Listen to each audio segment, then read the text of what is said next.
Good morning, welcome. Today I'm reading from Luke 14. It happened that when he went into the house of one of the leaders of the Pharisees on the Sabbath to eat bread, they were watching him closely. And there in front of him was a man suffering from dropsy. And Jesus answered and spoke to the lawyers and the Pharisees, saying, "Is it lawful to heal on the Sabbath or not?"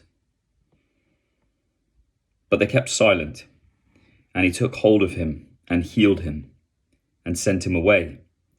And he said to them, "Which one of you will have a son or an ox fall into a well and will not immediately pull him out on a Sabbath day?" And they could not reply to this.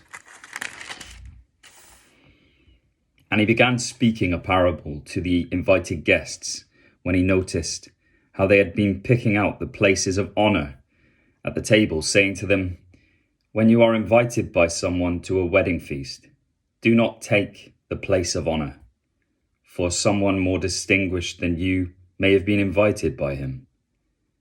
And he who invited you, both will come and say to you, 'Give your place to this man,' and then in disgrace you proceed to occupy the last place.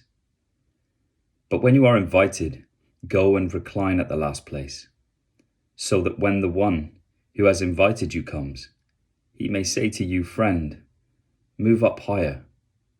Then you will have honor in the sight of all who are at the table with you. For everyone who exalts himself will be humbled, and he who humbles himself will be exalted." And he also went on to say to the one who had invited him, "When you give a luncheon or a dinner, do not invite your friends or your brothers, or your relatives or rich neighbors. Otherwise, they may also invite you in return, and that will be your repayment. But when you give a reception, invite the poor, the crippled, the lame, the blind, and you will be blessed, since they do not have the means to repay you. For you will be repaid at the resurrection of the righteous." When one of those who was reclining at the table with him heard this, he said to him, "Blessed is everyone who will eat bread in the kingdom of God." But he said to him, "A man was giving a big dinner, and he invited many. And at the dinner hour, he sent his slave to say to those who had been invited, 'Come, for everything is ready now.' But they all alike began to make excuses. The first one said to him, 'I have bought a piece of land, and I need to go out and look at it. Please consider me excused.' Another one said, 'I have bought 5 yoke of oxen, and I am going to try them out. Please consider me excused.' Another one said, 'I have married a wife, and for that reason I cannot come.' And the slave came back and reported this to his master. Then the head of the household became angry and said to the slave, 'Go out at once into the streets and lanes of the city and bring in here the poor and crippled and blind and lame.'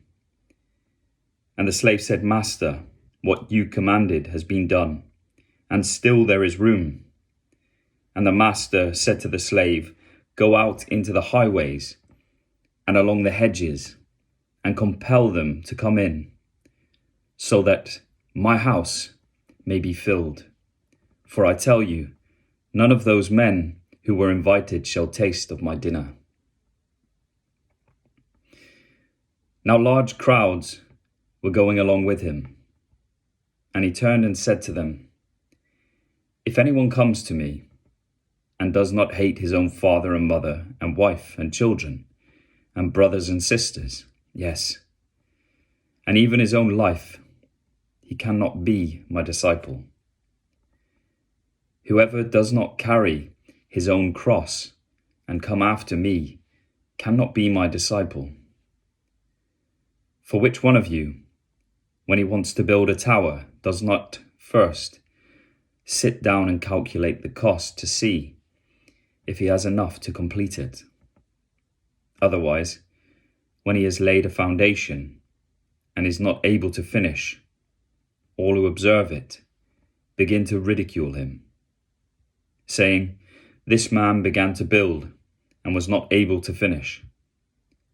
Or what king, when he sets out to meet another king in battle, will not first sit down and consider whether he is strong enough with 10,000 men to encounter the one coming against him with 20,000?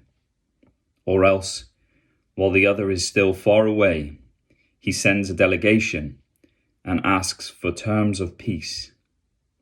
So then, none of you can be my disciple who does not give up all his own possessions. Therefore, salt is good. But if even salt has become tasteless, with what will it be seasoned? It is useless either for the soil or for a manure pile. It is thrown out. He who has ears to hear, let him hear. Thank you so much for listening. I pray you have a blessed day and a blessed week. Bye for now.